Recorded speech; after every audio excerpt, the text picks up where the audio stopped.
used during using units of physical system. So there are certain prefixes which are used, जैसे कि योक्टो, Zepto, auto, सो एटो, femto. Femto को Fermi भी कहते हैं scientist के नाम पर, क्योंकि उन्होंने न्यूक्लियस की ये डायमेंशन होती है 10⁻⁻15। तो इस तरीके से इको, now nano, after that micro, now micro, milli, centi, that is deci, Deka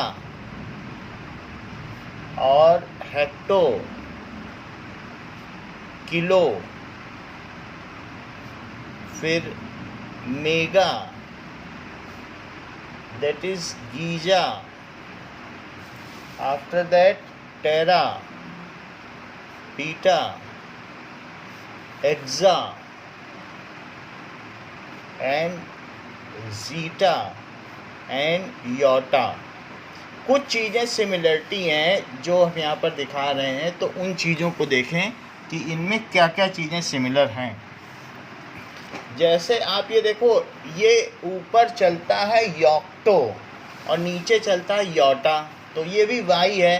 तो जो छोटी यूनिटें हैं उनमें स्मॉल लगाया जाता है योक्टो में, और योटा तो योटा में कैपिटल वाई लगाया जाता है।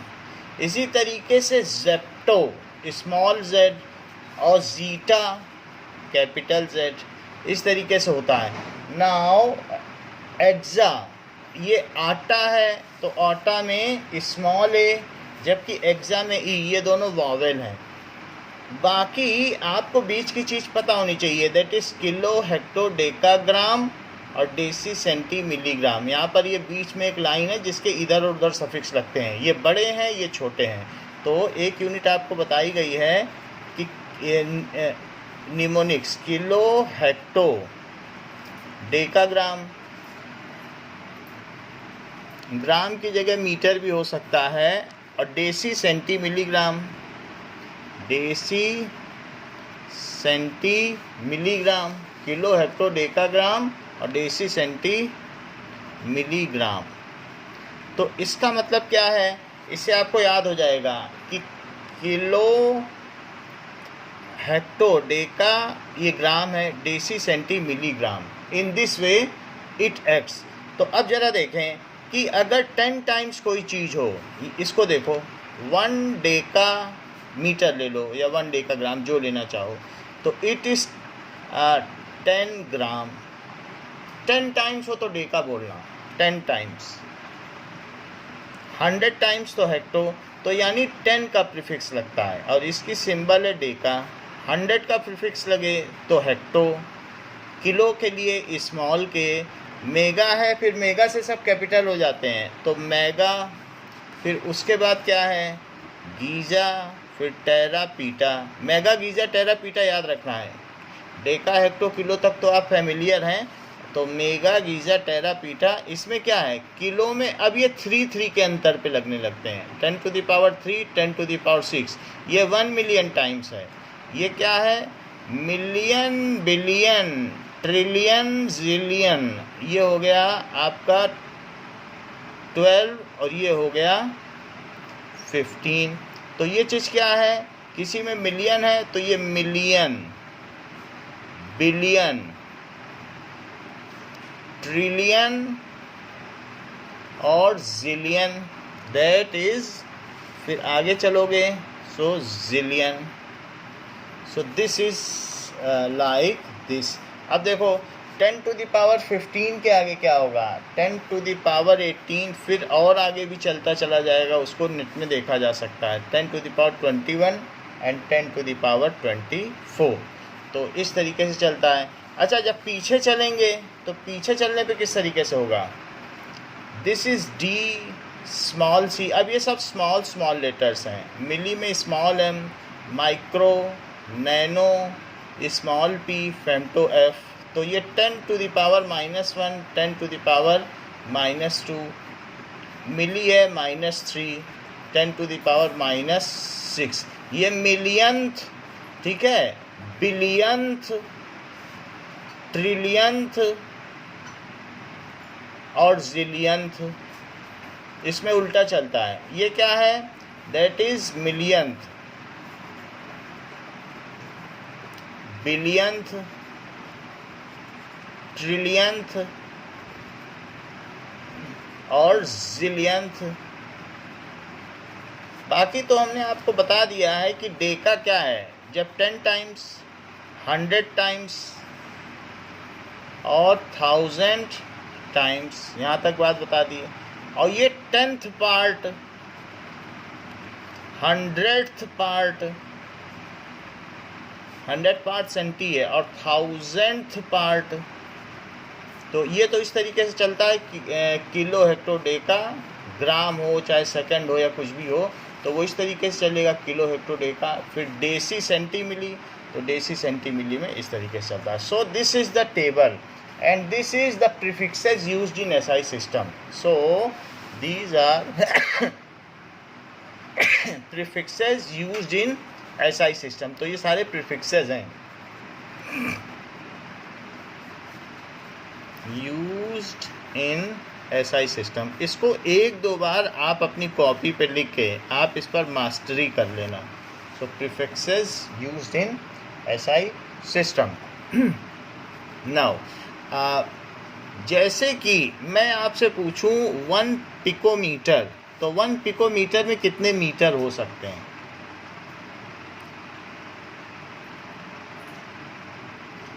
जबकि ये जिलियंथ पार्ट है। कुछ आइडिया लग रहा है? या पिको आप देख लो, तो ये पिको है, तो पिको से देखने से कुछ पता चल रहा है कि 1 पिको में कितने मीटर हो सकते हैं। Am I audible? 10 to the power -12. हाँ, सो 1 पिकोमीटर में 10 टू द पावर -12 मीटर हो सकते हैं। तो 1 मीटर में कितने पिकोमीटर होंगे? 10 to the power 12. 10 to the power 12 metre, ये चीज़ हो जाएगी। नाउ आगे देखते हैं। After that now we will see that mass and wait.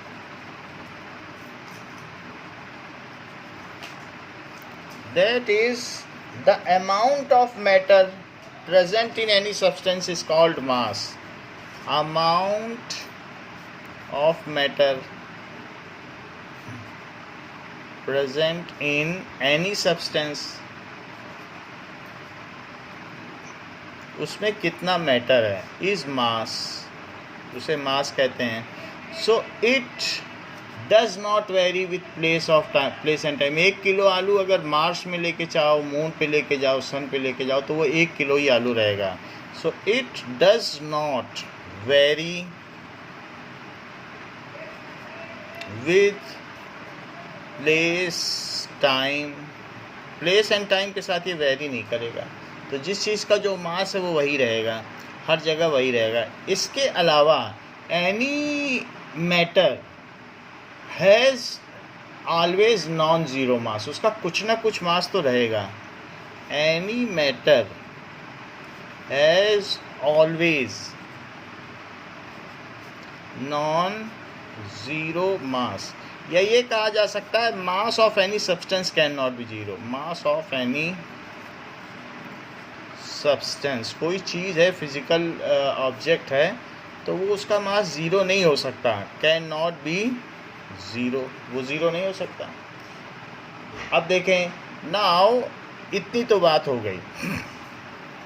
What is it? Is scalar quantity. अगर कोई 1 किलो आलू है तो किसी डायरेक्शन में 1 किलो नहीं है, उसमें अमाउंट ऑफ सब्सटेंस इतना है। So it is scalar quantity. What does it mean by wait?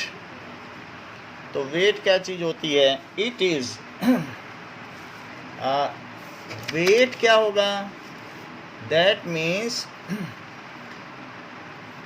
it is a downward force exerted by gravity. It is force, ये gravitational force exerted by gravity. Gravity जितना force किसी चीज़ पर exert करती है उसे उसका वेट कहा जाता है. ठीक है. As G varies from point to point, point to point में जी वेरी करता है, यहाँ तक कि पोल्स और इक्वेटर में वेरी कर जाएगा और मून पे तो 1/6 रहेगा. तो जी की वैल्यू वेरी करती है. सो वेट ऑलवेज वेरीज. कोई भी चीज़ अर्थ पर वो ठीक रहेगी, उसका जो भी ओरिजिनल मास है यहाँ पर हम देखते हैं, लेकिन मून पर 1/6 रहेगा. सो वेट क्या होगा, बदलता जाएगा. So weight varies point to point, तो वेट भी बदलता चला जाएगा. सो वेट वेरी करता रहेगा पॉइंट टू पॉइंट. नाउ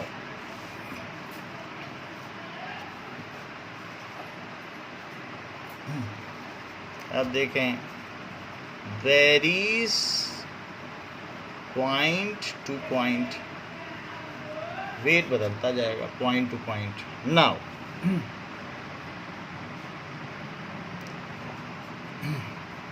अब देखिए कि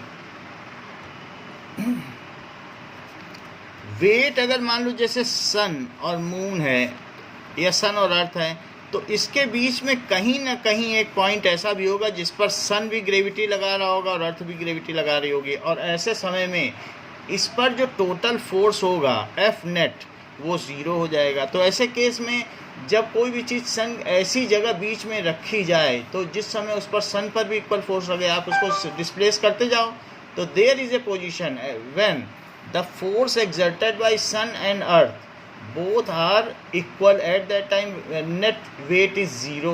So weight of any object can be zero. जो सैटेलाइट में लोग घूमते हैं तो उस सैटेलाइट में जितने भी है स्पेस क्राफ्ट में वो वेटलेसनेस को फील करते हैं. So weight of an object be zero where net gravity is zero. जहाँ चारों तरफ से लगने वाली ग्रेविटी एक दूसरे को काट दे तो ऐसे केस में वहाँ वेट ज़ीरो हो जाएगा. नेट ग्रेविटी ज़ीरो, तो वहाँ पर वेट जो है एम जी है, जी के ज़ीरो होने से ज़ीरो हो जाएगा. अच्छा, इट इज़ वेक्टर क्वांटिटी, ये वेक्टर क्वांटिटी है, वेक्टर क्वांटिटी, एंड ये वेरी करता है प्लेस टू प्लेस पर. एंड मास नॉन ज़ीरो है, मास किसी भी चीज़ का नॉन ज़ीरो है जबकि ये ज़ीरो हो सकता है, ये भी एक डिफरेंस है. So it is vector quantity. On earth it is directed downward. On earth it is directed downward. Downward बोलने से अच्छा है आप बोल दें it is directed towards centre of earth. That is, it is directed towards center of earth.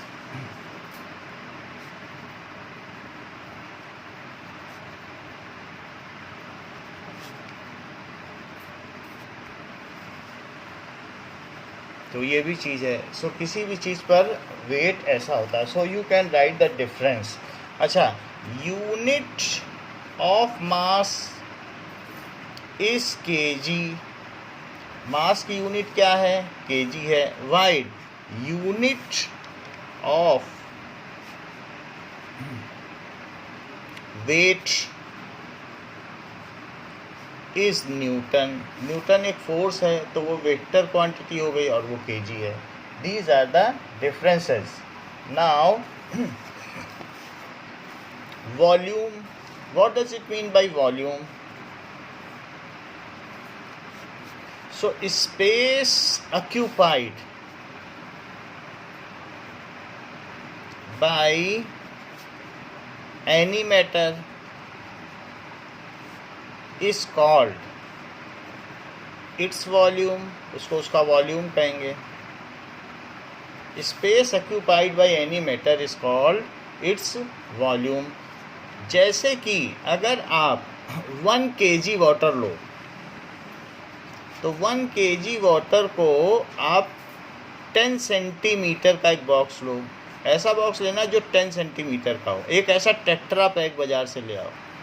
10 centimetre तो आप जानते हैं ना कितना होता है। तो 10 सेंटीमीटर का मतलब करीब करीब इतना 10 सेंटीमीटर। सो इतना बड़ा हो तो 10 सेंटीमीटर का आप एक बॉक्स लो। हर उसकी डायमेंशन ऐसा क्यूब ले आओ जो 10 सेंटीमीटर का हो।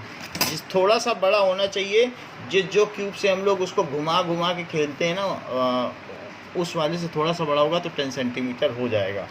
तो दैट इज़ उसमें अगर 1 kg वाटर डाल दो तो पूरा भर जाता है।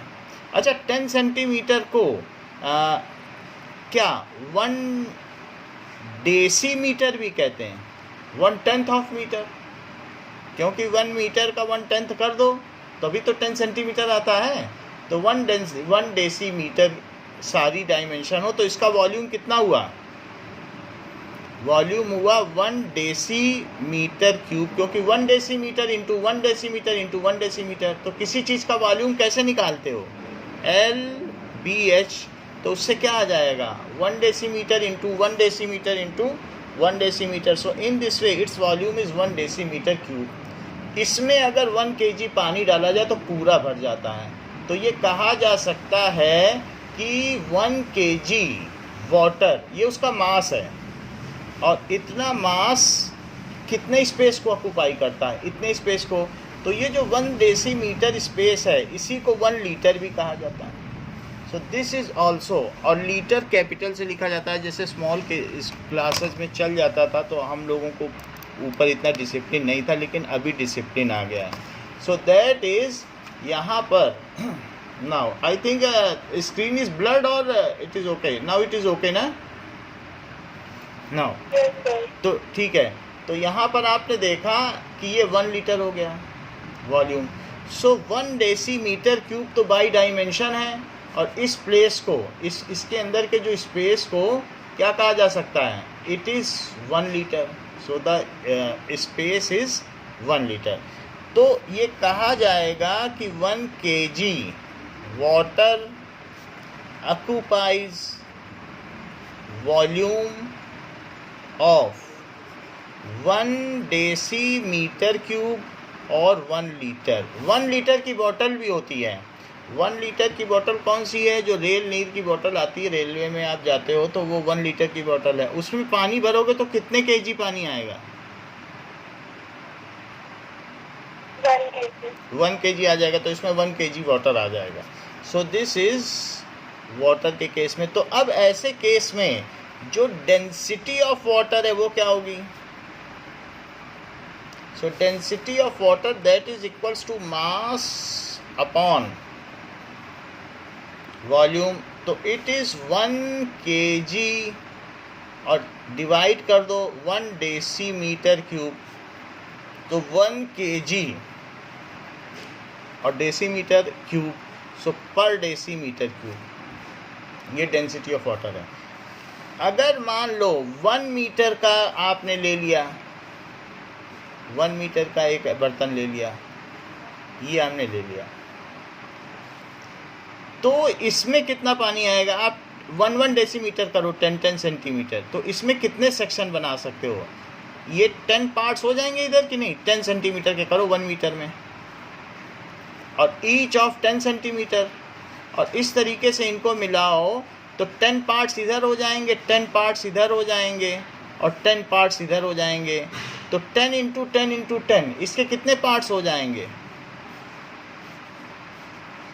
10 डेसीमीटर वाले 1000 पार्ट हो गए कि नहीं? 1000. तो इसलिए अगर इसमें पानी डालोगी तो कितना पानी आएगा?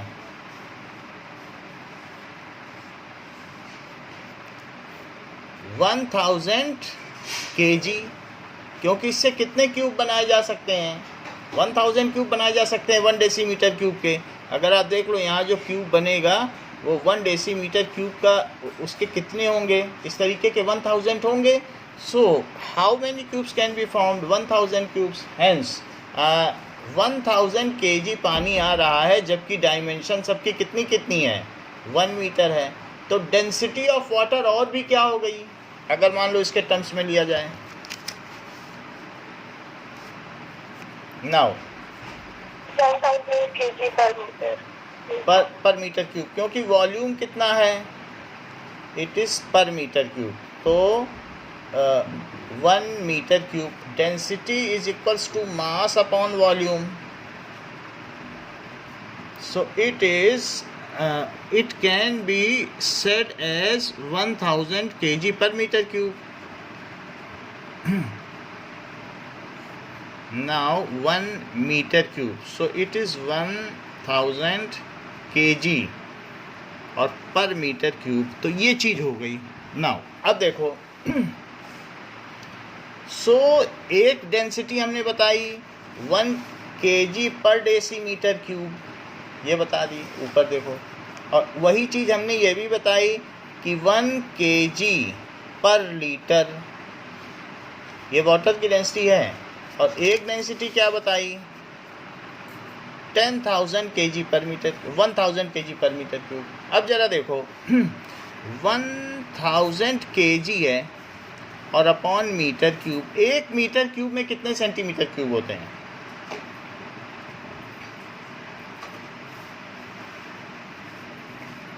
बताइए। 10 to the power 6 अच्छा, और 1 किलोग्राम में कितने ग्राम होते हैं,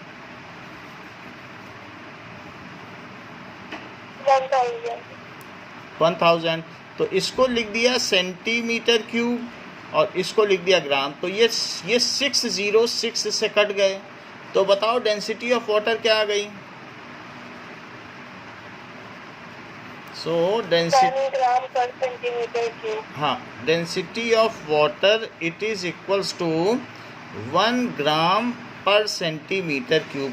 1 सेंटीमीटर का क्यूब बहुत छोटा होगा, जितना डाइस होता है। पासा देखा है ना, तो डाइस जिसमें ये नंबर लिखे रहते हैं, तो वो उसकी हर डायमेंशन 1 सेंटीमीटर होती है, 1 सेंटीमीटर। तो इसका जो है वॉल्यूम कितना हुआ, 1 सेंटीमीटर। और इसी को 1 ml भी कहा जाता है। 1 सेंटीमीटर क्यूब को 1 cc भी कहा जाता है, सेंटीमीटर क्यूब। cc का मतलब सेंटीमीटर क्यूब। तो इस तरीके से हम ये वाटर की डेंसिटी और क्या मान सकते हैं, 1 ग्राम पर ml। बोलो, चीज़ समझ में आ गई, कितना मान सकते हैं, 1 ग्राम पर ml। सो अब हमने आपको बहुत सी तरीके से डेंसिटी बता दी है। आप मुझे वाटर की डेंसिटी किसी 4 फॉर्मेट में बताइए।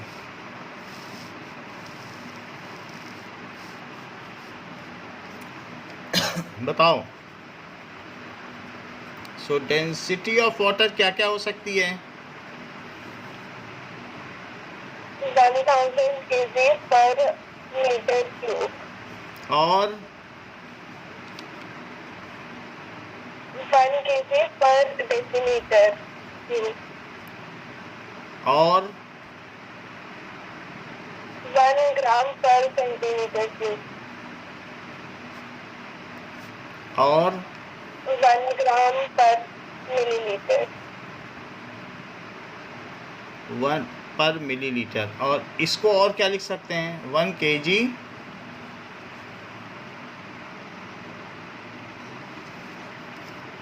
एक डेसीमीटर क्यूब में क्या होता है, 1 डेसीमीटर क्यूब की साइड है तो वो कितना होता है, क्या 1 लीटर होती है। 10 सेंटीमीटर वाला एक क्यूब ले लो तो वो उसका स्पेस उसमें कितना होता है, 1 लीटर होता है। समझ में आ गई बात। और जो 1 मीटर क्यूब है, अगर इस आपके घर के ऊपर 1 मीटर क्यूब की पानी की टंकी है तो उसमें कितना पानी आएगा,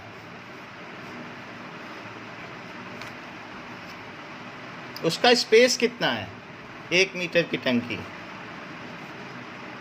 ये 1000 लीटर की टंकी मानी जाएगी। कितनी मानी जाएगी, इसका स्पेस कितना माना जाएगा। 1000 लीटर और 1 लीटर बोतल में कितना पानी आता है, 1 लीटर बोतल में कितना पानी आता है, 1 किलो। तो 1000 लीटर में कितना पानी आएगा, 1000 किलो। तो बिल्कुल समझ में आ गई ना बात। तो आपके घर के ऊपर जो पानी है वो 1000 लीटर पानी आता है या 1000 किलो आता है। सो इतनी बात समझ लेना आप, चाहे जो बॉटल का पानी नाप लेना 1 किलो पानी ही उसमें आता है। सो इस तरीके से डेंसिटी ऑफ वाटर सारे फॉर्मेट में आपको याद रखनी है, 1 ग्राम और पर सीसी ऐसे भी कहा सकता है, सेंटीमीटर क्यूब, ठीक है। So this is the density of water. Now अब देखो, what does it mean by physical balance. Physical balance क्या होता है?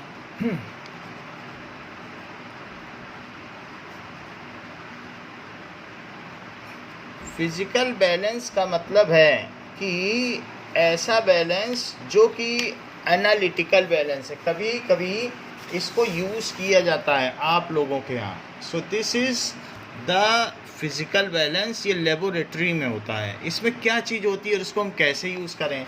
तो इसमें ये एक ग्लास में इनकेस्ड होता है, जिससे कि इसमें कोई बाहर की एयर या कुछ भी ना आ सके। तो फिज़िकल बैलेंस इस तरीके से होगा। अच्छा, सुनार लोग भी इसको रखते हैं जो गोल्ड स्मिथ है, तो फिज़िकल बैलेंस इस तरीके से होगा।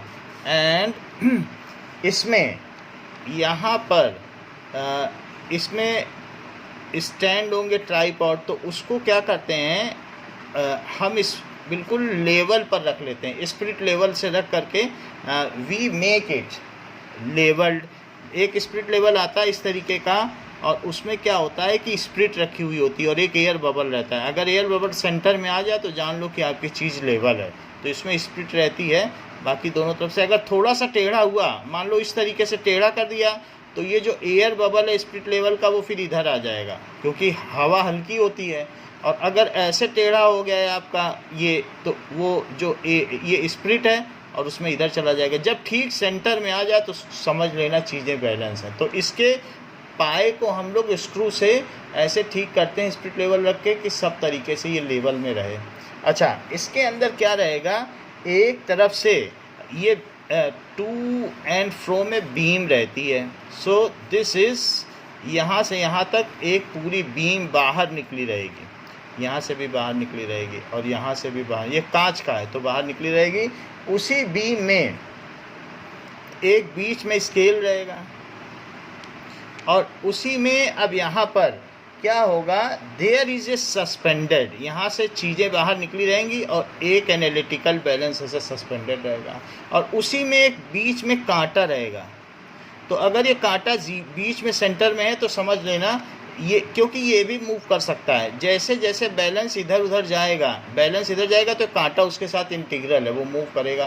बैलेंस अगर टेढ़ा हुआ तो ये जान लेना आपका कांटा भी टेढ़ा हो जाएगा। जब बैलेंस सीधा होगा तभी ऐसे रहेगा, इधर गया तो एक कांटा भी इधर गया। ये जो बीच का मैंने दिखाया है ना आपका, सो this is the needle.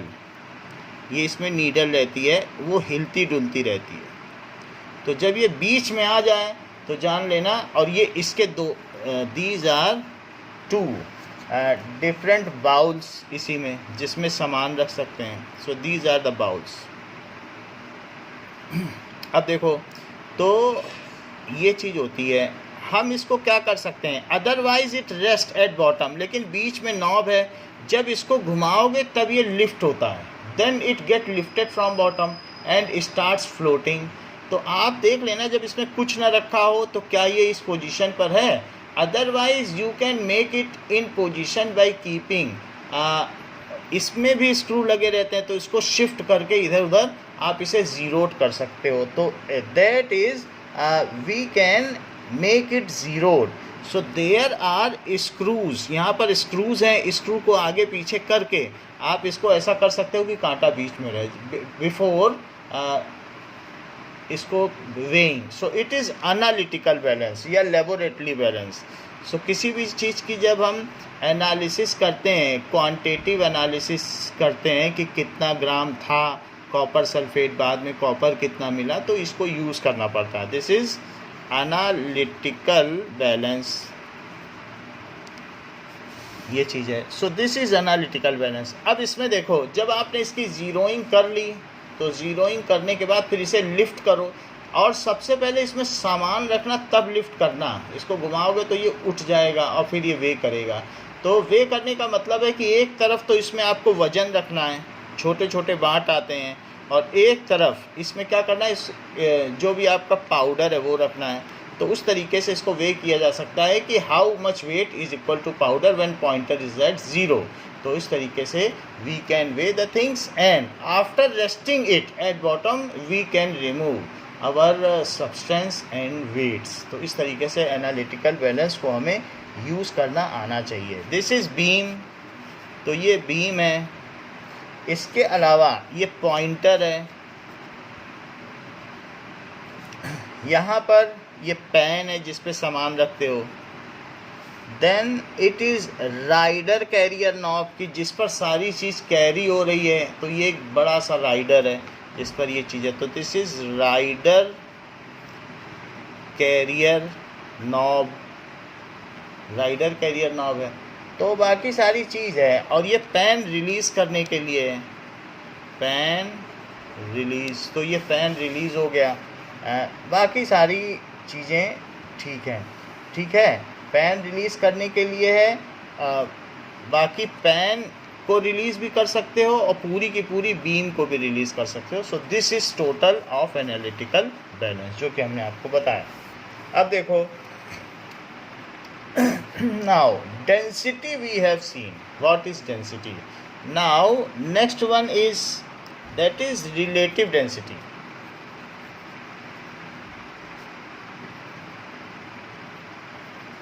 The density of any substance with respect to water is called relative density. The density of any substance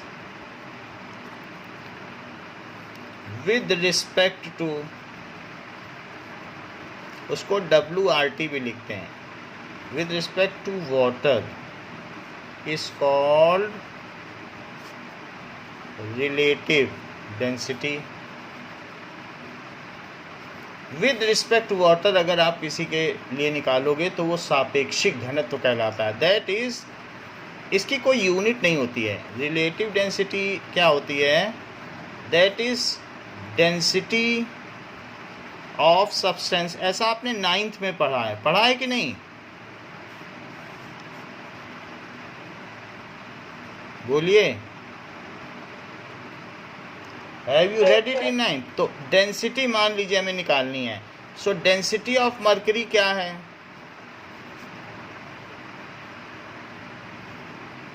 it is 13,600, 13,600 इतना kg पर मीटर क्यूब। और डेंसिटी ऑफ वाटर क्या है? 1000, stroke नहीं लगाना, हमने लगा दिया, कोई बात नहीं, पर मीटर क्यूब, ये चीज़ है। सो हमने दोनों की डेंसिटी लिख दी। अब जबकि डेंसिटी ऑफ वाटर लिख दी गई है मरकरी, तो अब हम रिलेटिव डेंसिटी ऑफ मरकरी निकालें कि मरकरी कितने गुना भारी है वाटर से। So relative density of mercury, it is density of mercury upon density of water, तो क्या हो जाएगा? that is equals to 13,600 kg per metre cube upon 1000 kg per metre cube. तो ये कट गया, दो जीरो भी कट गए। अब 136/10 है, इट इज़ 13.6 आ गई। So mercury is 13.6 times heavier than water. Mercury is 13.6 times heavier than water. Water से इतना ही हैवी है। तो इस तरीके से आपको समझ में आ गया कि मरकरी की क्या डेंसिटी है। ऐसे ही हम गोल्ड की डेंसिटी निकाल सकते हैं। सो डेंसिटी ऑफ गोल्ड कितनी होती है? Now density of gold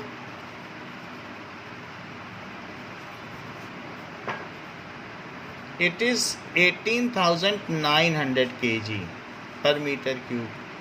density of silver, so silver की डेंसिटी भी निकाली जा सकती है। It is something 17,500 kg per metre cube. Density of copper क्या हो सकती है? ये 10 गुना भारी है, 10,600 kg पर मीटर क्यूब। तो कॉपर वजनदार होता है। डेंसिटी ऑफ आयरन, ये पानी से 5.6 टाइम्स हैवियर होता है। डेंसिटी ऑफ एयर क्या होती है? 1.29, ये बहुत कम होती है। यानी 1 मीटर क्यूब पानी की टंकी में से अगर सारी हवा निकाल दो तो वो कितनी हल्की हो जाएगी? 1 किलो 290 ग्राम बस। तो इसमें अगर एयर है 1 मीटर वाली टंकी में तो इसका वज़न कितना बढ़ जाएगा? दैट इज़ 1.29 kg हवा आती है इसमें, इतने किलो। तो ये सारी चीज़ है। सो और डेंसिटी ऑफ वैक्यूम, अच्छा वैक्यूम में भी माना जाता है कि थोड़ी बहुत डेंसिटी है, कहीं ना कहीं कुछ ना कुछ इंटरस्टेलर स्पेस में भी पार्टिकल्स हैं, ये बहुत ही कम। However it can be nearly considered as there is no particle, इतने किलो है। So you can compare with other things that it is having very less density. तो आप इन सभी का आपस में कंपेयर करके इनकी रिलेटिव डेंसिटी भी निकाल सकते हो। Now there is a scale of temperature, so let us see that is temperature.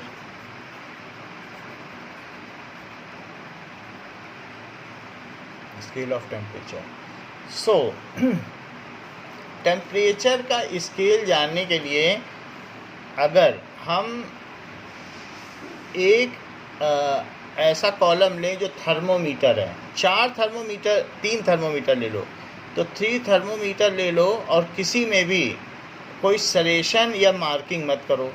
3 thermometer हमने ले लिए हैं। अब देखो, after taking 3 thermometer that is,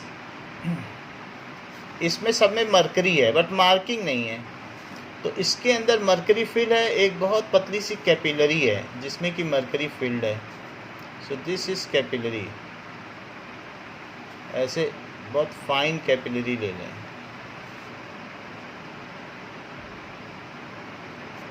so you take this capillary ऐसे, और नीचे मरकरी फील्ड है, यहाँ पर मरकरी फील्ड है, तो वही मरकरी चढ़ जाएगा। मरकरी क्या है कि जैसे जैसे इसको हीट किया जाता है ये एक्सपेंड करता है, इसमें थर्मल एक्सपेंशन होता है। नाउ अब एक को लिखो केल्विन स्केल, एक को लिखो degree Celsius scale, yes Celsius scale, और एक को लिखो फ़ारेनहाइट स्केल। 3 तरीके के स्केल हैं। तो Kelvin, degree Celsius and Fahrenheit scale, इन तीनों को अब आइस बाथ में रखो सबको, तो ये सब में मरकरी इक्वल राइज करेगा, एक जैसा, क्योंकि सब आइडेंटिकल है। तो केल्विन ने माना ये जो आइस पॉइंट है या मेल्टिंग पॉइंट, आइस पॉइंट को उन्होंने मान लिया कि इसका जो आइस पॉइंट है वो उन्होंने माना 273.15 केल्विन माना, लेकिन सेल्सियस ने माना जो आइस पॉइंट है वो 0 डिग्री सेल्सियस है। इन्होंने क्या मान लिया फ़ारेनहाइट ने, ये 32 डिग्री फ़ारेनहाइट है, उन्होंने वहाँ 32 की मार्किंग की, तो सबने अपने अपने हिसाब से मार्किंग कर ली। अच्छा, फिर इसको बॉइलिंग वाटर में रखो, तो बॉइलिंग वाटर में रखेंगे तो मरकरी एक्सपेंड होगा और ऊपर चढ़ेगा, तो जहाँ चढ़ा वहाँ तक इन्होंने मान लिया कि 100 डिग्री सेल्सियस है, और इसके बीच में 100 डिवीज़न कर दिए, 100 मार्किंग कर दी। इन्होंने क्या माना, नहीं ये जितना भी है 180 डिवीज़न्स की है फ़ारेनहाइट में, तो ये माना 32 में 188 कर दो, तो 32 में 188 करोगे तो कितना हो जाएगा 212। सो इन्होंने माना 212 डिग्री फ़ारेनहाइट है, इन्होंने भी 100 डिवीज़न किए। तो अगर 100 डिवीज़न इन्होंने किए तो 100 और बढ़ गया तो कितना हो जाएगा 373.15 kelvin.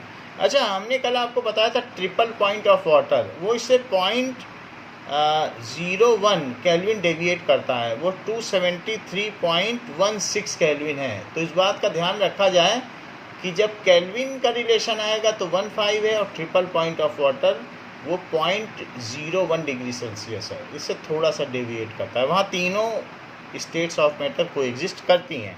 So this has been done. अब जरा देखो, केल्विन का जो टेम्परेचर स्केल है, सबको नीचे तक तो जाना ही है, ज़ीरो से ही शुरू होगा, तो इनका जो ज़ीरो है वो कहीं नीचे है, और इनका भी ज़ीरो, इनका ज़ीरो तो बहुत नीचे होगा, क्योंकि इनका 273 नीचे जाना है, तो ये 0 केल्विन है।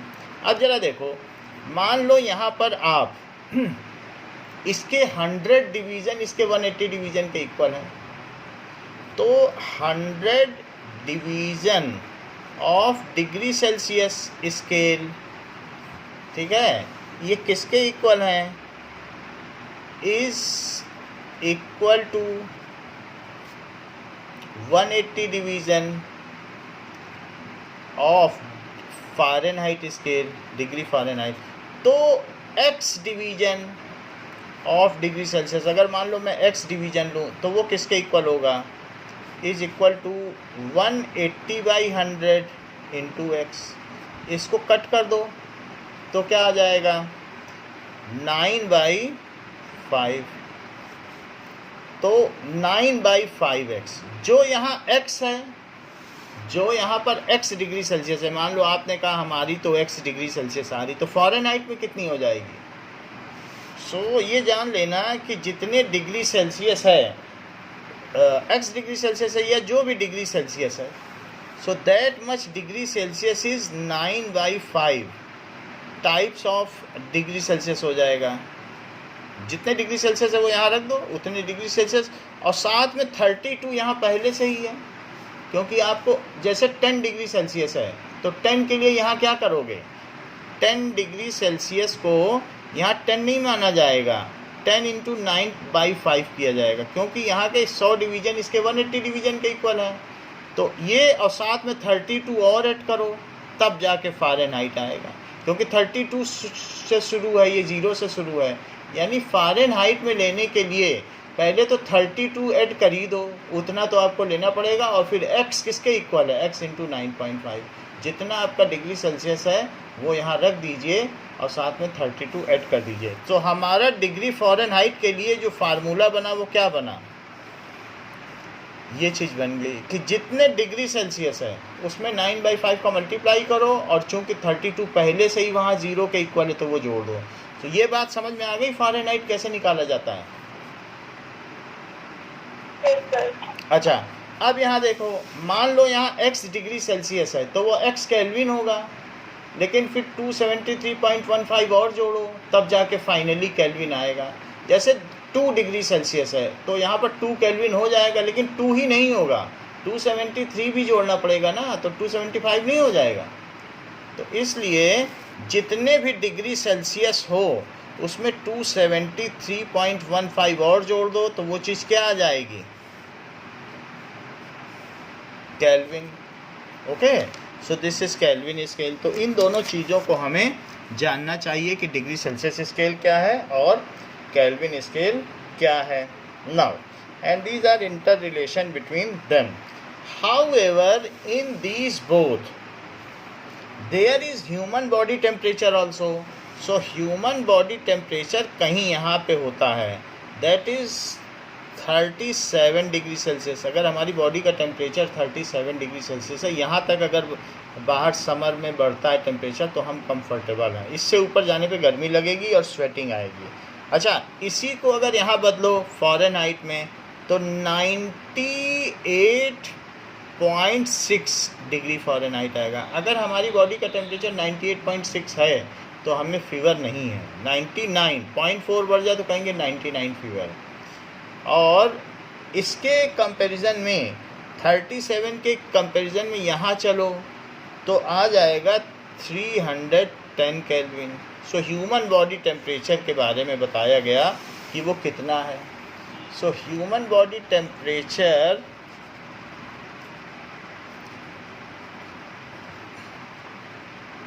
it is equals to 37 degree Celsius, बाकी 310.15 केल्विन या फिर 98.6 डिग्री फ़ारेनहाइट, ये ह्यूमन बॉडी टेम्परेचर। ऐसे ही ये तो ह्यूमन बॉडी टेम्परेचर हो गया। रूम टेम्परेचर कितना माना जाता है? रूम टेम्परेचर 25 डिग्री सेल्सियस माना जाता है। तो 25 डिग्री सेल्सियस को 298.15 केल्विन, 0.15 को हम स्किप कर देते हैं, ज़्यादातर केस में आपकी बुक ने भी किया है। और रूम टेम्परेचर को 77 डिग्री फ़ारेनहाइट माना जाता है। So these are the various data regarding to the figure 1.8 given in your ट्रेसी। आपकी बुक में जो दिया गया है उसके हिसाब से हमने आपको बता दिया कि किस किस तरीके से ये चलता है। नाउ ये तो बात हो गई डेंसिटी की और टेम्परेचर स्केल की। What does it mean by temperature? Temperature क्या होता है और हीट क्या होती है? Now temperature it is measure of hotness of body.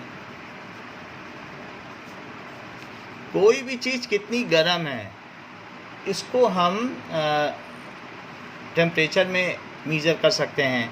So it is measured on 4 scales. अलग अलग स्केल में इसको मेज़र किया जा सकता है। It is measured on 4 scale. एक तो Kelvin scale, Celsius scale, Fahrenheit scale and चौथा रीमर स्केल भी है जिसको कि आगे आपको बताया जाएगा। So Fahrenheit scale, Fahrenheit scale and Romer scale. So अभी रीमर स्केल एब्सोल्यूट हो गया है बट कुछ बुक्स में मिलता है। तो ये मेजर ऑफ हॉटनेस है। जबकि हीट क्या होती है? अच्छा, जो standard temperature is measured in kelvin scale. सबसे ज़्यादा मान्यता केल्विन को है क्योंकि ये एब्सोल्यूट स्केल है। 0 केल्विन के नीचे कोई चीज़ नहीं हो सकती है, कभी निगेटिव में नहीं जाता है। जबकि सेल्सियस भी निगेटिव में जा सकता है, फ़ारेनहाइट भी निगेटिव में जा सकता है। So Kelvin scale is absolute scale. ठीक है, ये केल्विन स्केल एब्सोल्यूट स्केल है। एंड टेम्परेचर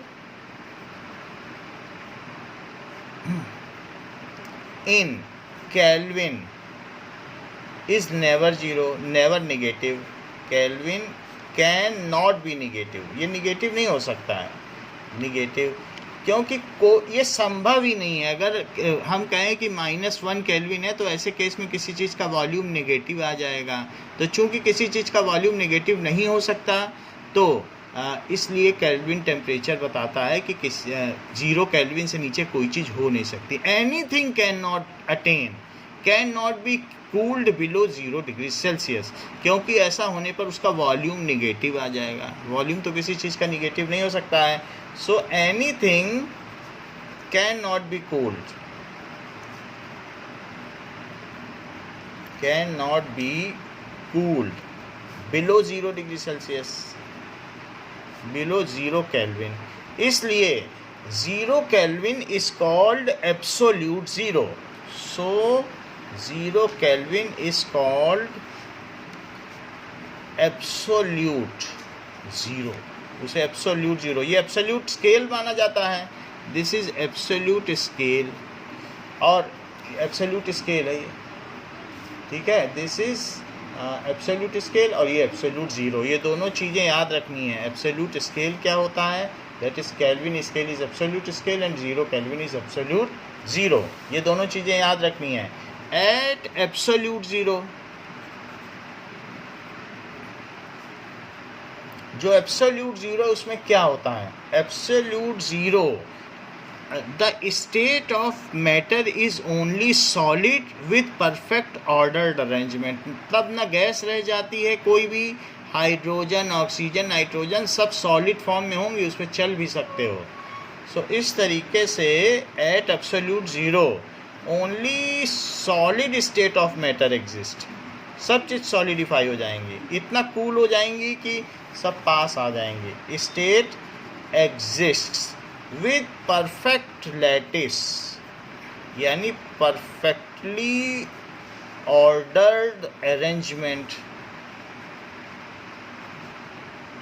तो उनका परफेक्टली ऑर्डर्ड अरेंजमेंट होता है। इस तरीके से एब्सोल्यूट स्केल होता है।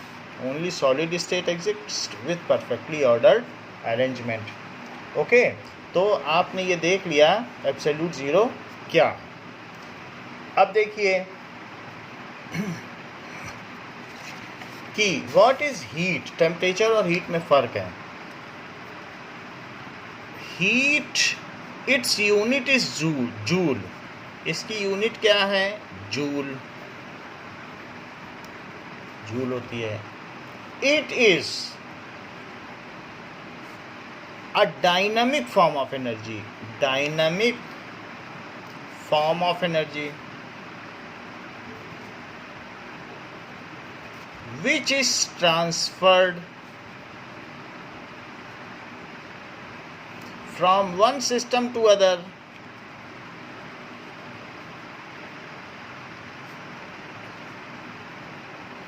due to temperature difference। यानी डिग्री ऑफ हॉटनेस में डिफरेंस हो तो एनर्जी ट्रांसफ़र हो जाएगी।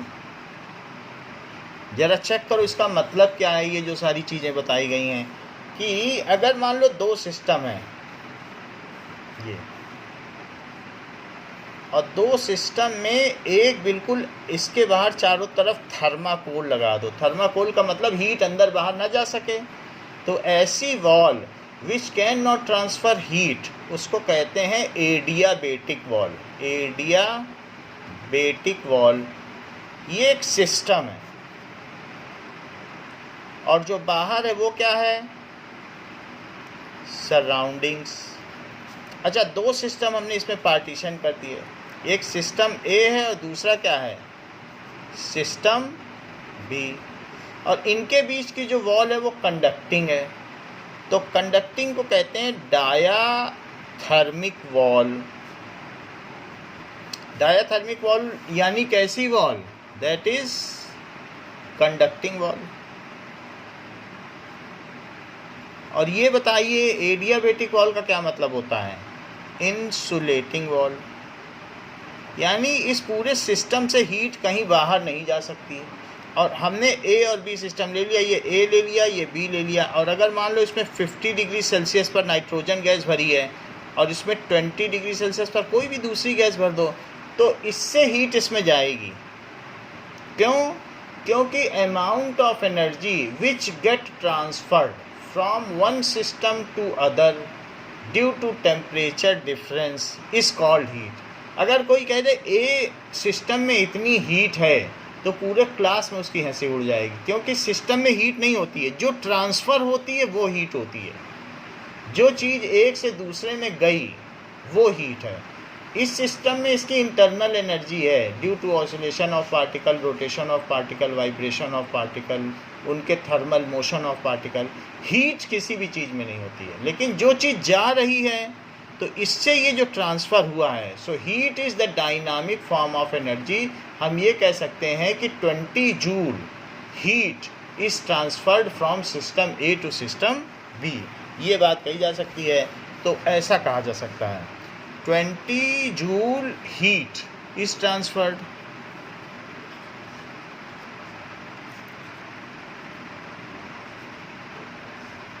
from system A to system B। ऐसा होगा। It is wrong to say so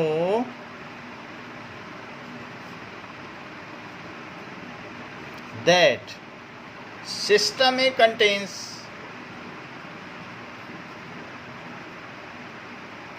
thousand या 100 joule of energy heat. Heat कभी कंटेन नहीं होती, ये डायनेमिक फॉर्म ऑफ एनर्जी। कोई ये बोल रहा है तो गलत बोल रहा है, कंटेन वर्ड गलत है, ट्रांसफर्ड वर्ड सही है। कंटेन नहीं हो सकती, हीट कंटेन नहीं होती। अच्छा, इतनी तो बात हम लोगों ने देख ली कि टेम्परेचर क्या होता है, एंड 0 केल्विन से नीचे टेम्परेचर क्यों नहीं हो सकता मानसी?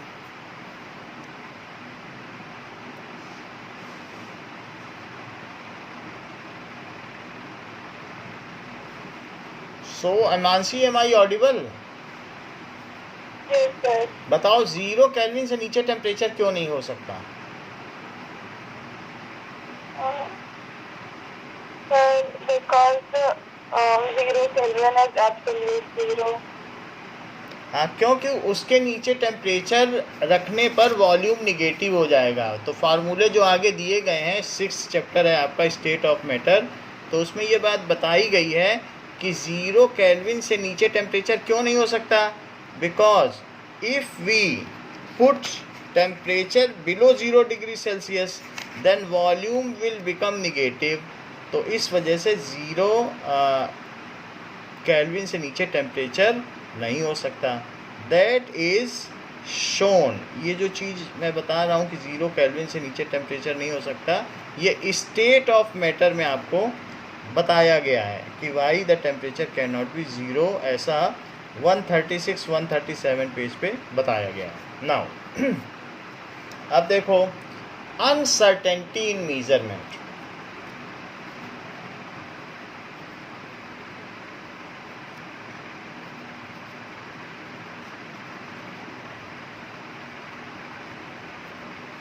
मेजरमेंट हम चाहे कितना भी अच्छा कर लें, उसमें अनसर्टेनिटी रहेगी। जैसे कि अगर कोई कह दे कि मेरी पेंसिल 10.256982 सेंटीमीटर लॉन्ग है। उसने mm भी बता दिया और छोटे छोटे पार्ट भी बता दिए कि mm से भी नीचे चलता गया, वो तो पिको तक चला गया होगा या और कहीं तक माइक्रो तक चला गया होगा। तो कोई बोलेगा आपने 6 डेसिमल प्लेसेस तक तो बता दिए, बट 7th प्लेस का क्या? तो वो अनसर्टेनिटी है। 7th प्लेस पे वो सर्टेन ही नहीं है कि उसका क्या है। आप 1000 प्लेस तक बता दें, बट 1001th प्लेस का क्या? कोई क्या किसी चीज़ का परफेक्ट मेजरमेंट कर सकता है? नहीं कर सकता। जैसे आप इस पेन को मीज़र करो, या आपको एक पेन दिया गया है और आपसे कहा जाए इसे मीज़र करो, तो आप यहाँ से यहाँ तक इसको मीज़र करोगे। मान लो बहुत अच्छा इंस्ट्रूमेंट है, तो कोई आदमी बोलेगा, कोई दूसरा पर्सन, कि अभी अभी तो एक इलेक्ट्रॉन ऊपर आके नीचे गया है, उसका क्या?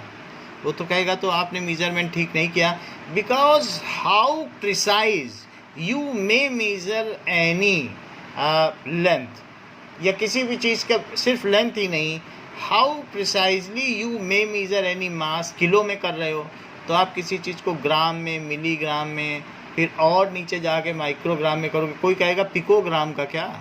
तो इस तरीके से हो सकता है कि एक इसका एटम वेपराइज हो गया हो, तो उसका क्या? तो इस तरीके से अनसर्टेनिटी तो रहेगी रहेगी।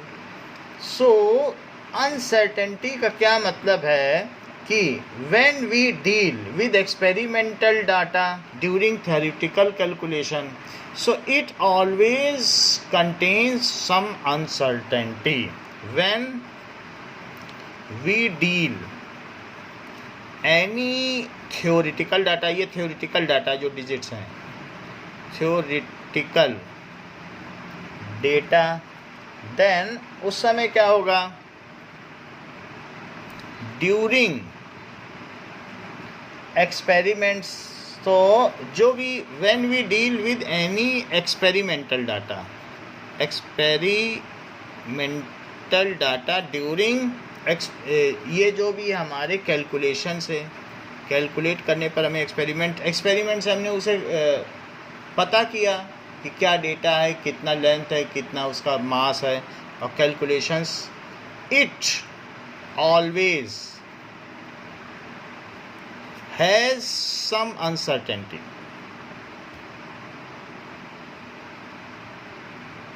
उसमें कुछ ना कुछ अनसर्टेनिटी रहेगी। इस चीज़ को हम समझते हैं अनसर्टेनिटी होती क्या है। जरा देखो, जैसे कि आपके पास एक स्केल है, ये स्केल,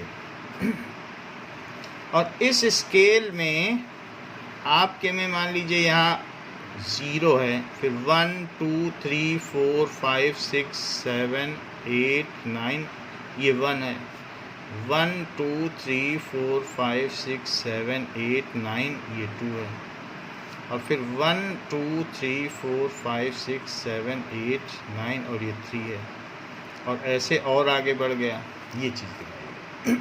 अब देखो, मान लीजिए आपने एक पेंसिल की निब रख दी यहाँ तक, यहाँ तक। तो अब जरा इसे बहुत पास से देखो, इसको आपको पास से दिखा रहा है ये, तो ठीक है, ये चीज़ समझ में आई आपको।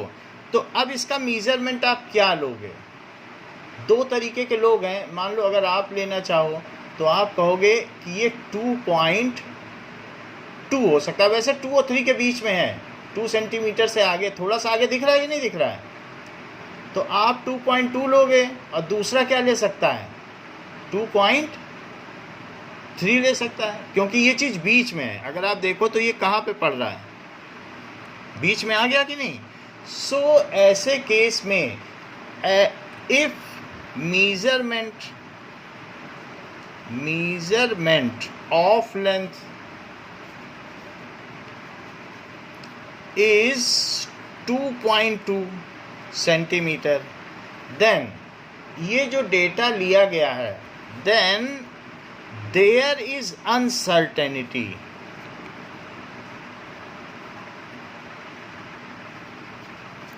इन लास्ट डिजिट अनसर्टेन है, इन लास्ट डिजिट अनसर्टेन है। क्योंकि जरा देखो क्यों अनसर्टेन है। आपके मन में ये बात आ रही होगी कि जो वृंदा ने डेटा लिया होगा वो कैसा लिया होगा। आप ये सोच रही होंगी कि उसने ये जो पॉइंट है वो बिल्कुल 3 के करीब होगा। आपके मन में डाउट आ रहा है कि 3 से बस थोड़ा सा ही पहले होगा, या 3 पहुंचने न पाया होगा, और वृंदा ने ज़रूर उसे 2.2 लिया है। ये आपके मन में है कि 2.3 लेना चाहिए था उसको, उसने 2.2 लिया क्योंकि 3 के ज़्यादा करीब है। अच्छा, एक आपके मन में और बात आ रही है कि हिमांगी ने ये जो डेटा है ये 2.1 से बस जस्ट आगे निकला होगा, बस जस्ट आगे निकला है, और उसने ज़रूर 2.2 ले लिया है।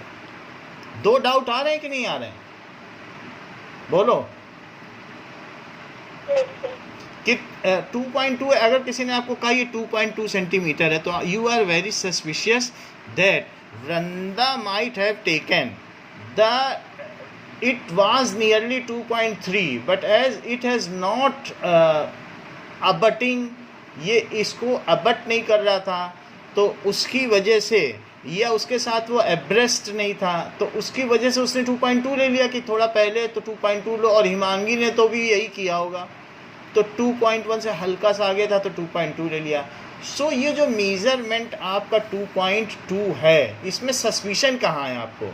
आपको ये सस्पिशन है कि ये जो 2.2 डेटा लिया गया है, so it is correct up to ±0.1 centimetre, यानी 1 mm का घपला है। बोलो बात सही है कि नहीं? हो सकता है 2.1 mm ही 2.1 सेंटीमीटर ही लिया जाता अगर कोई ठीक लेता, और यह 2.3 भी हो सकता था। आपको मालूम ही नहीं चल रहा है कि क्या था डेटा, आपको तो सिर्फ ये दे दिया गया है। So there is always a uncertainty in last digit, ठीक है, and it vary by, यही इसका लीस्ट काउंट है कि इतने की अनसर्टेनिटी है, ये इसका अनसर्टेनिटी है। यानी बताओ ये जो आपका सेंटीमीटर स्केल है, इसमें आप कितना कम से कम मीजर कर सकती हो? सेंटीमीटर स्केल में कितना कम से कम मीजर किया जा सकता है? 1 mm का किया जा सकता है कि नहीं? और 1 mm का ही लीस्ट काउंट आया, क्योंकि 1 mm इधर या 1 mm उधर, थोड़ा इधर उधर हो गया, तो उसकी वजह से आपको ये लेना पड़ा। So whatever is uncertainty involve in any measure, is equal to the least count of any measuring instrument. So what is least count? the जो minimum value which can be measured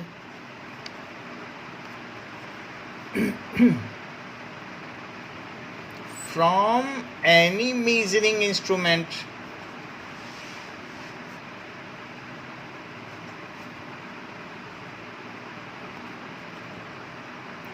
is called, उसे क्या कहेंगे?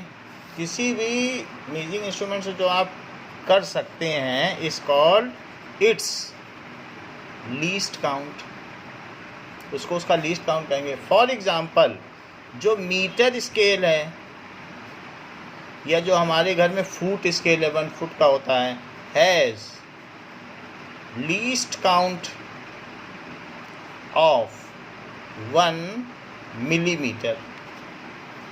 So whatever is the least count, that much is the uncertainty involved in any data. Whatever is the least count, that much uncertainty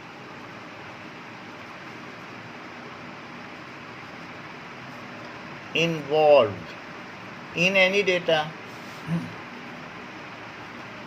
उसमें इतनी uncertainty involve है. जैसे कि अगर हमें कोई कह दे कि 2.2 है, तो 2.2 जो डेटा है उसमें कितने की अनसर्टेनिटी है? 0.1 सेंटीमीटर यानी 1 mm की है.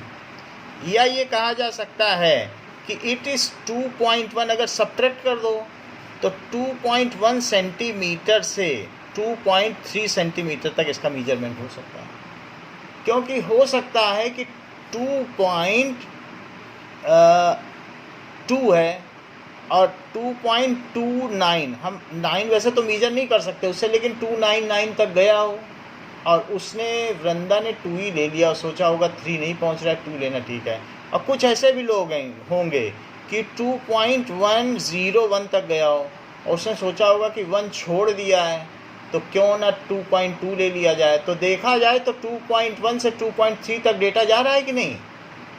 इसने इस वजह से 2.2 लिया क्योंकि 3 पहुंचने ना पाया था, और इसने इस वजह से 2.2 लिया क्योंकि 1 छोड़ दिया था. सो बोलो रेंज ऑफ डेटा ये हुआ कि नहीं हुआ? Yes, sir. So it is range of measurement, range of measurement. So it is range of measurement. तो हम यहाँ पर पता कर सकते हैं कि किसी चीज़ का मेजरमेंट कितना है और उसमें अनसर्टेनिटी निकाल सकते हैं. मान लो अगर 32 सेकंड किसी ने एक स्टॉप वॉच से शुरू किया है, टिक टिक टिक टिक, तो 32 सेकंड में आपको ये जो एक सस्पिशन होगा कि अगला टिक होने वाला था, लेकिन इसने 33 नहीं माना, ये 32 पे ही रुक गया. और एक ऐसा भी हो सकता है कि 31 टिक हुए हों और चूंकि थोड़ा सा समय ज़्यादा लग गया हो और वो सोचेगा कि अगला टिक हो जाएगा तो इसलिए 32 लिया हो. तो अगर 32 सेकंड कोई बता रहा है तो 32 सेकंड में चूंकि आपके पास स्टॉप वॉच है तो 1 सेकंड एक्स्ट्रा ले लेना, क्योंकि उतने की उसमें एरर इन्वॉल्व होगी. So uncertainty involve in any measurement is called its least count error, क्योंकि जो उसका लीस्ट काउंट है वही उसकी एरर बन गया. So uncertainty involved in any measurement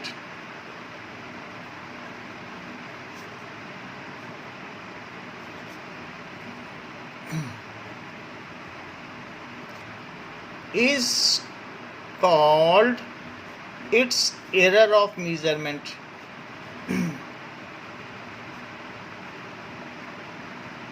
ठीक है. If it is due to least count, क्योंकि लीस्ट काउंट भी एक एरर दे ही देगा, उससे ज़्यादा आप मेजर ही नहीं कर सकते mm से ज़्यादा. If it is due to least count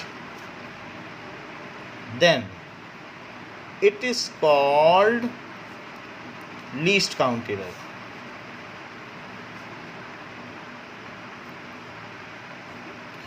Though there is always some uncertainty involved in any data, but we are concerned about certain decimal places, so we ignore। अगर आप किसी के परफेक्टनेस पे जाओगे, 10 डिजिट 20 डिजिट तक जाओगे, तो वहाँ पर आपको कुछ हासिल नहीं होगा। मान लो आप लोहा खरीदने गए, तो वहाँ क्या मिलीग्राम देखोगे और ग्राम देखोगे? 1 किलो लोहा है, 1-2 ग्राम कम हो गया तो क्या कुछ फ़र्क पड़ जाएगा? और अगर गोल्ड खरीदने गए तो आप वहाँ मिलीग्राम तक देखोगे, क्योंकि वो महंगा है। फिर बहुत आगे तक भी नहीं देखोगे, लेकिन ये देखोगे मिलीग्राम तक ठीक दे रहा है कि नहीं। और वो भी बोलेगा कि देखिए मैडम 3 डिजिट तक हमने डेसिमल के आपको करेक्ट दिया है। तो इस तरीके से वो देगा। अब ज़रा देखो, किसी ने अगर आपको 21 ग्राम गोल्ड दिया है तो आप सेटिस्फाइड हैं कि अगर 21.000 ग्राम दिया है तो सेटिस्फाइड है? बताइए। उसने आपके पेपर पे ये लिख दिया, मम्मी के साथ कभी गोल्ड खरीदने गई होगी कि तो 2 तरीके के सुना रहा है गोल्ड, इसमें देख नहीं ये लिखा, तो तब किस में ज़्यादा सेटिस्फाइड हो, कि दोनों में इक्वल सेटिस्फाइड हो? 21.000 ग्राम। बोलो। 21.000 ग्राम। वो ठीक है, क्योंकि जो लास्ट डिजिट है वो अनसर्टेन है। उसने ग्राम का बांट रख के तौला और इसने मिलीग्राम, तो इसके में जो अनसर्टेनिटी है वो +-1 ग्राम की है। वो घपला भी कर सकता है, वो आपको 20 ग्राम भी दे सकता है और 22 ग्राम। 22 ग्राम तो देने से रहा, लेकिन वो 20 ग्राम जरूर दे देगा। उससे हल्का सा ज़्यादा कर देगा और कहेगा देखो ये अनसर्टेनिटी हमने लिखा है, और आप क्लेम नहीं कर सकते। चाहे कितने बड़े से बड़े आप अदालत में चले जाओ, कुछ नहीं कर पाओगे। और ये इसने क्या किया, जो 3 डिजिट है वो मीनिंगफुल है, तो उसमें +-0.001 ग्राम है। इसने सिर्फ इतने का गड़बड़ी की है, तो it is more precise, that is 20.999 gram to 21.001 gram तक इसका रेंज ऑफ मेजरमेंट है, और इसका इतना है। So first case is it is a foul, and in this case it is a fair deal. तो आप सेकंड केस के लिए प्रिफर करेंगे। तो इस तरीके से though there is always uncertainty in measurement, but we ignore that uncertainty up to certain decimal place, and we are only concerned with the precision up to certain decimal place, क्योंकि certainty का कोई अंत नहीं है और uncertain तो रहेगा ही रहेगा। इसलिए हम अपने हिसाब से जितने डिजिट लेने होते हैं लेते हैं।